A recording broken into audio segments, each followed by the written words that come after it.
கர்த்தராகிய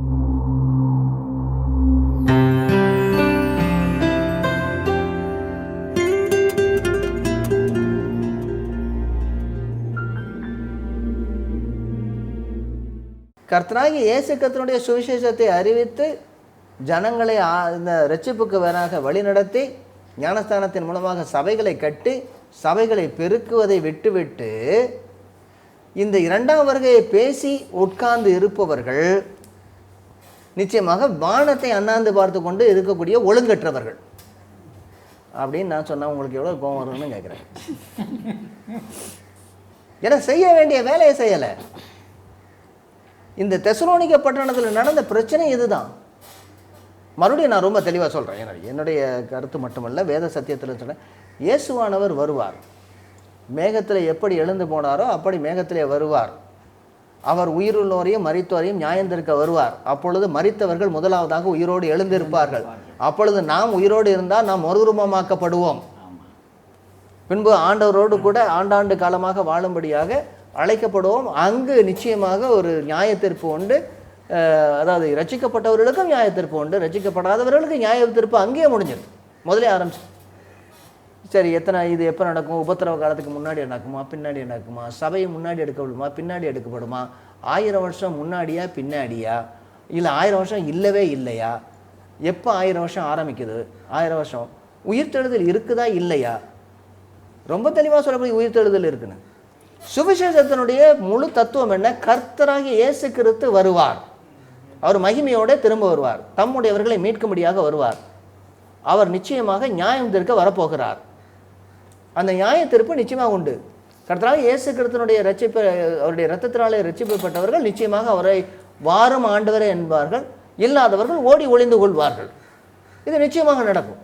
இது எப்போ நடக்க போகுது, எப்படி நடக்க போகுது? நான் உட்காந்து நான் இதை ரொம்ப நான் ஆலோசனை பண்ணதை விட இது நடந்து முடிய வேண்டிய வேலை முன்பதாக நான் நடத்த வேண்டிய காரியங்கள், கர்த்தர் என் மூலமாக செய்ய வேண்டிய காரியங்கள் நிறைய இருக்குது. சுவிசேஷத்தை அறிவிக்க வேண்டும்.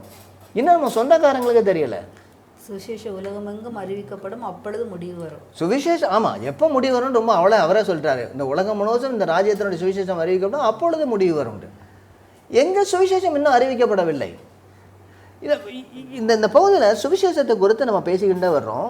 பேசிட்டு வரும்போது இந்த தெசலோனிக்க பட்டணத்தில் இருந்த பிரச்சனை என்ன? ஒன்று அசுத்தம், அதாவது இந்த சரீர இச்சை. ரெண்டாவதாக நாங்கள் பார்க்கறது என்ன? சரியானபடி கர்த்தராகிய இயேசு கிறிஸ்துவினுடைய இரண்டாவது வருகை குறித்து அறியாதவர்கள், உயிர்த்தெழுதலை குறித்து அறியாதவர்கள். இந்த காரணத்தினாலே எல்லாவற்றையும் வைத்துவிட்டு அல்லது கொடுத்து விட்டு சும்மா உட்கார்ந்து சாப்பிடுகிறவர்கள் ஒழுங்கற்றவர்கள்.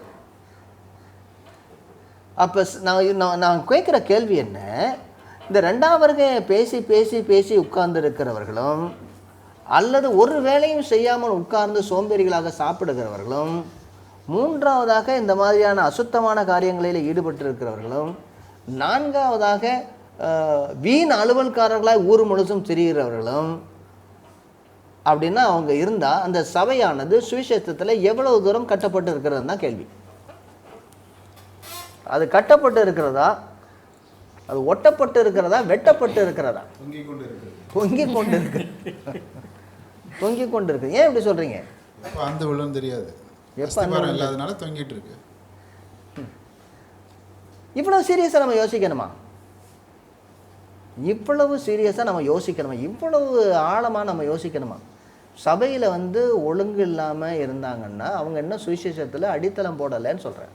ஏன்னா அதனால தான் எழுதுறாரு. முதல்ல 2 புத்தகங்களையும் அவர் ஆரம்பத்தில் எழுதினுடைய காரணம் என்ன? இன்னும் உங்களுக்கு அடித்தளம் சரியானபடி போடலுங்கிறாரு. இவ்வளவு ஆழமாக நம்ம யோசிக்கணும். நம்முடைய சபைகளில் உள்ள பிரச்சனைகள் என்ன? இந்த நாட்களில் அநேக இடங்களில் உள்ள பிரச்சனை நான் ஒன்று பார்க்கறது என்ன? 2ஆம் வருகை குறித்து அளவுக்கு அதிகமாக, 1ஆம் வருகையை குறித்து பேசாமல் 2ஆம் வருகை குறித்து அளவுக்கு அதிகமாக பேசிக்கொண்டிருப்பது ஒன்று. இரண்டாவதாக வீண் அலுவல்காரர்கள், அசுத்தம் நிறைய இடங்களில். இதான் நிறைய பிரச்சனைகள். இந்த மாதிரி இல்லாத சபைகள் எல்லாம் இன்னும் சுவிசேஷத்தில் திடப்படாத சபைகள்னு சொல்கிறேன். நீங்கள் என்ன சொல்ல வரீங்கன்னு? ஏன்னா எல்லா பகுதியிலும் அவர் திடப்படுதலை குறித்து தான் பேசுகிறார். இந்த இடங்களை எல்லா இடங்களையும் பாருங்கள், திடப்படுத்தலை குறித்து பேசுகிறார். நான் என்ன கேட்குறேன், நான் இன்னொரு கொஸ்டின் கேட்போம்மா. சரி, இப்படி விளாண்டு பார்ப்போம். ஓகே, ஆக்சுவலாக இந்த சபை சுவிசேஷத்தை அறிந்து கொண்டதா? இந்த சபைக்கு சுவிசேஷம் அறிவிக்கப்பட்டதான்னு கேட்குறேன். எப்படி சொல்கிறீங்க? அப்போஸ்தலர் 17ஆம் அதிகாரத்துல பார்க்கிறப்ப அப்போஸ்தலர் 17ஆவது அதிகாரத்தில் ரொம்ப திருஷ்டாந்தப்படுத்தியிருக்கிறார். ஒன்று வெரி குட். அப்புறம் ஆமாம், திரும்பி போய் அவர் வேலை முடியலைன்னு தீமோத்தேயு 2 பேர், தீமோத்தேயும் சீலாவையும் திரும்ப கொஞ்ச நாளைக்கு போய் டெபுடேஷன் ஒர்க்கில் போட்டிருக்காரு. Very good. ஓகே. எழுதி அனுப்புறாரு. கடிதங்கள் 2 எழுதி அனுப்புகிறாரு. ஓகே. கடிதங்கள் என்ன சொல்கிறாரு? நீங்கள் தயவுசெய்து வாங்க. 1 தெசலோனிக்கருக்கு 1 தெசலோனிக்கர் 5வது வசனத்தை எடுங்க. 5வது வசனம். எங்கள் சுவிசேஷம் உங்களிடத்தில் வசனத்தோட மாத்திரமல்ல, வல்லமையோடும் பரிசுத்த ஆவியோடும் முழு நிச்சயத்தோடும் வந்தது. நாங்களும் உங்களுக்குள்ளே இருந்தபோது உங்கள் நிமித்தம் எப்படிப்பட்டவர்களாக இருந்தோம் என்று அறிந்திருக்கிறீர்களே. நீங்கள் மிகுந்த உபத்திரவத்திலே பரிசுத்தாவின் சந்தோஷத்தோட திருவசனத்தை ஏற்றுக்கொண்டு எங்களையும் கர்த்தரையும் பின்பற்றவர்களாகி. நம்ம ரொம்ப உபத்திரவத்தில் இருக்காங்கன்னா அப்போ ஏதோ பிரச்சனையாக இருந்திருக்குன்னு அர்த்தமா? இல்லை, நல்லபடியாக இருந்திருக்காங்க. ஓகே, சந்தோஷத்தோடு. அப்புறம் இவ்விதமாய் மகதோனியாவிலும் அகாயாவிலும் இல்லை விசுவாசிகள் யாவருக்கும் மாதிரிகளானீர்கள். அவங்க ஒரு எக்ஸாம்பிளாக இருக்காங்க. அதுக்கடுத்தது எப்படி எனில் உங்களிடத்திலிருந்து கர்த்தருடைய வசனம் மகதோனியாவிலும் அகாயாவிலும் துணித்ததும் அல்லாமல். ரொம்ப அழகாக சொல்ற, துணித்ததும் அல்லாமல். இல்லை, அங்கேருந்து மைக் செட்டு போட்டு பேசியிருக்கிறாங்க. ஓகே, துணித்ததும் அல்லாமல் நாங்கள் அதை குறித்து ஒன்றும் சொல்ல வேண்டியதா இராதபடி. அதை குறித்து இந்த மேலே நாங்கள் அதுக்கு மேலே ஒன்றும் சொல்ல வேண்டாம். எல்லாம் ரொம்ப அழகாக இருக்குது, ரொம்ப தெளிவாக இருக்குது. தேவனை பற்றின உங்கள் விசுவாசம் எங்கும் பிரசித்தமாயிற்று. எங்கும் பிரசித்தமாயிற்று. உங்களுடைய விசுவாசம் எல்லா இடத்துலையும் இருக்குது. அது என்ன விசுவாசம்? எப்படி ஏனெனில் அவர்தாமே எங்களை குறித்து உங்களிடத்தில் நாங்கள் அடைந்த பிரவேசம் என்னது என்பதையும், ஜீவனுள்ள மெய்யான தேவனுக்கு ஊழியம் செய்வதற்கு நீங்கள் விக்கிரகங்களை விட்டு தேவனிடத்துக்கு மனம் திரும்பினதையும். இங்கே தெரியுதா இந்த இடத்துல சுவிசேஷத்தை அவர் நல்ல மனம் திரும்பி இருக்கிறது தெரியுதுல்ல? ஓகே, எனக்கு நல்ல மனம் இருக்க நல்ல மணக்குதுங்கிற மாதிரி இருந்தது. ஓகே, நல்ல மனம் திரும்பி இருக்கதையும் அதுக்கு அவர் மரித்தோரிலிருந்து எழும்பினவர் அவரும் இனிவரும் கோபாக்கின் ஓகே நம்மை நீங்களாக்கி ரட்சிக்கிறவருமா இருக்கிற அவருடைய குமாரனாய் இயேசு பரலோகத்திலிருந்து வருவதை நீங்கள் எதிர்பார்த்து கொண்டிருக்கிறதையும் அறிவிக்கிறார்களே. அவங்க சொல்கிறாங்க, நீங்கள் சொல்லலாம், அவங்க சொல்லிட்டு இருக்காங்க. அவங்களுக்கு ரொம்ப தெளிவாக தெரிந்து கொண்டது. நான் என்ன கேட்குறேன், இவங்களுக்கு சுவிசேஷம் சரியானபடி அறிவிக்கப்பட்டதா? அறிவிக்கப்பட்டது. அப்புறம் எங்கே தொங்க ஆரம்பித்தாங்க? அவங்களுக்கு போயிட்டு திடீர்னு ஓடையில எங்கே தொங்க ஆரம்பித்தாங்கன்னா மறுபடியும் திரும்ப தீமத்தை அனுப்பியிருக்காரு. கலாச்சார குளறுபடிகள் சுவிசேஷத்தை நம்ம எப்போவுமே சுவிசேஷத்தை நம்ம அறிவித்து விட்டோம்னா எல்லாம் நல்லா தெரிஞ்சுக்கிட்டாங்கல்ல. ஒரு பகுதி என்ன செய்கிறாங்க, அதிகப்படுத்தி ஒரு பகுதியை பார்க்குறாங்க. எப்போவுமே நம்முடைய வேத சத்தியத்தில் ஏதாவது ஒரு பகுதியை மிகப்படுத்தினீர்கள் என்றால், அதாவது இம்பேலன்ஸ், அதாவது தேவைக்கு அதிகமாக நீங்கள் ஒரு பகுதியை மிகப்படுத்தினீர்கள் என்றால் அது நிச்சயமாக எனது மாற்று உபதேசத்துக்கு நேராக வழி நடத்திவிடும். எந்த பகுதி எடுத்தாலும் சரி, ஏதாவது ஒரு பகுதியை நீங்கள் அது கொஞ்சம் அதிகமாக நீங்கள் பேச ஆரம்பிச்சிட்டிங்கன்னா அது நிச்சயமாக அது ஒரு மாற்று உபதேசத்துக்கு அல்லது மார்க்க பேதத்திற்கே வழி நடத்தும். அதே மாதிரி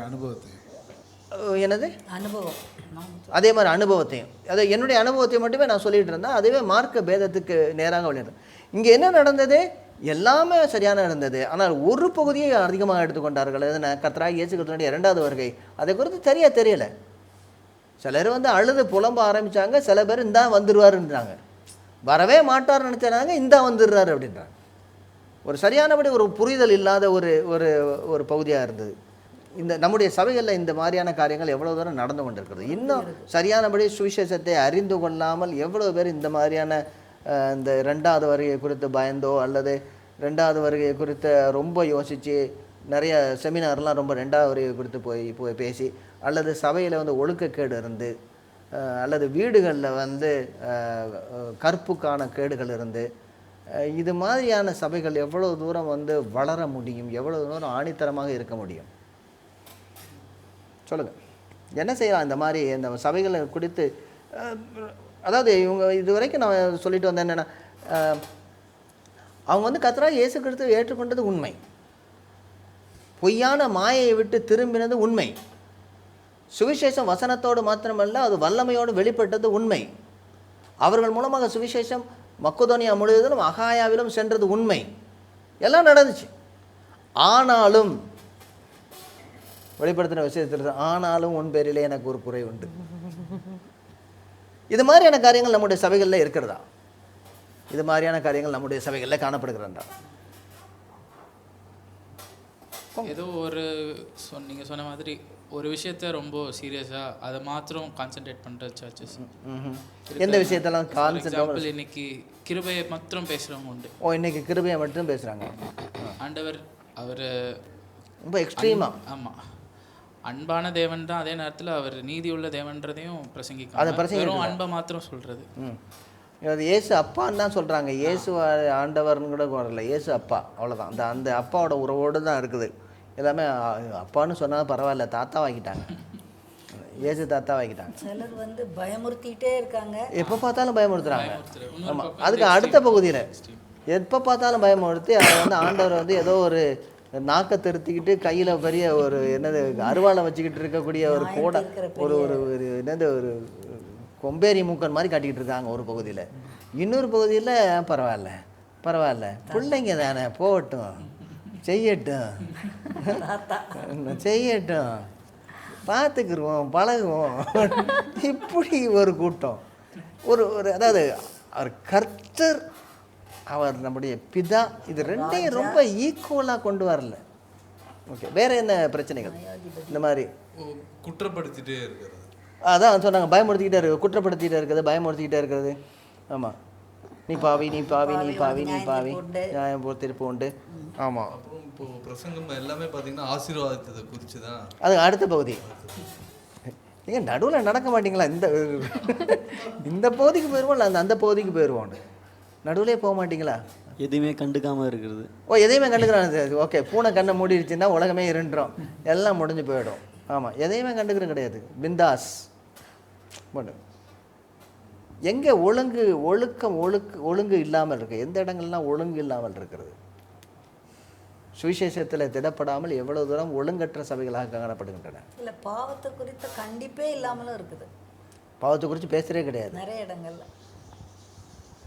ஏன் சபையில் தான் எல்லாம் பரிசுத்தமாக இருக்காங்களே, எதுக்கு பாவத்தை குறித்து பேசணும்? அதனால மக்கள் துணிந்து இந்த சபையில் வந்து இவ்வளோ நல்ல சபையிலையும் அவர் சொல்கிறாரு, உங்களுக்கு என்னது நம்ம அசுத்தத்திற்கல்ல பரிசுத்தத்துக்கு அழைத்திருக்காருன்னா சொல்லுங்க. என்னது? விசுவாச அறிக்கை மட்டும் போதும். விசுவாச அறிக்கை மட்டும் போதும். விசுவாசம் எது அறிக்கை என்ன? அந்த கையை அப்படி சொல்லிடுறது அறிக்கை இல்லை, ஒரு கன்ஃபெஷன் மட்டும் போதும். விசுவாச அறிக்கை இல்லை, பாவ அறிக்கை மட்டும் போதும். பாவ அறிக்கை. ஆமாம், அது வந்து அப்படி வரிசையாக அப்படியே சொல்லிக்கிட்டே போயிடுறது. பாவ அறிக்கை செஞ்சாலே எல்லாம் முடிஞ்சு போயிடும். அட்லீஸ்ட் செய்கிறாங்களே, பரவாயில்ல. செய்யவே வேண்டான்னு சொல்கிறவங்களே சுவிசேஷத்தில் சரியானபடி திடப்படுத்த வேண்டும் என்பது ரொம்ப நம்ம ஆணித்தரமாக பேசிக்கொண்டு வருகிறோம். அதாவது இந்த 1 தெசலோனிக்கர் 2 தெசலோனிக்கனுடைய புத்தகத்தில் முழுவதுமாக பார்க்கும்பொழுது அவர் ஆரம்ப காலத்தில் எழுதின இந்த 6 கடிதங்கள் நான் சொல்லிட்டு வந்தேன். 1 கலாத்தியருக்கு எழுத நிருபம், அடுத்ததாக 1 தெசலோனிக்கர், 2 தெசலோனிக்கர், அதுக்கடுத்ததாக 1 கொரிந்தியர், 2 கொரிந்தியர், அதற்கடுத்ததாக ரோமருக்கு எழுத நிருபம். இந்த 6 நிருபங்களிலும் அவர் என்ன செய்கிறார்னா சபைகளை சுவிசேஷத்தில் திடப்படுத்துகிறார். இப்படித்தான் சுவிசேஷம் இருக்க வேண்டும். ஏன்னா சபைகளை சுவிசேஷத்தில் திடப்படுத்தாமல் அது தலைமுறையாக வளர முடியாது. அருமையானவர்களே, அஸ்திவாரம் சரியானபடி போடப்பட்டிருந்தால் தான் மேல்மட்டத்திலே கட்டப்பட முடியும். இன்னும் அடுக்குமாடி கட்டடங்கள் கட்டப்பட முடியும். எங்கள் குடும்பத்தின் மூலமாக ஒரு தலைமுறையை நாங்கள் உருவாக்க வேண்டுமென்றால், உங்கள் குடும்பத்தின் மூலமாக ஒரு தலைமுறை உருவாக வேண்டுமென்றால் சுவிசேஷத்திலே ஆணித்தரமாக அந்த குடும்பங்கள் கட்டப்பட வேண்டும். எல்லாருமே, கணவன், மனைவி, பிள்ளைகள் எல்லாரும். அந்த சபையும் இப்படித்தான் நான் பார்க்கிறோம். தெசலோனிக்கே சபை ரொம்ப அழகாக வந்தது, ஆனால் திசை மாறி போகிறார்கள், ஒழுங்கற்றவர்களாக இருக்கிறார்கள். சுவிசேஷத்தில் திரும்பி அவர்களை ஊன்ற கட்டுவது மிக மிக அவசியம். இது ஊழியக்காரர்களுக்கு கொடுக்கப்பட்டிருக்கிற ஒரு பெரிய அழைப்பு, ஒரு பெரிய எச்சரிக்கை என்று கூட கூறலாம். தொடர்ந்து இதை குறித்து நாம் பார்ப்போம்.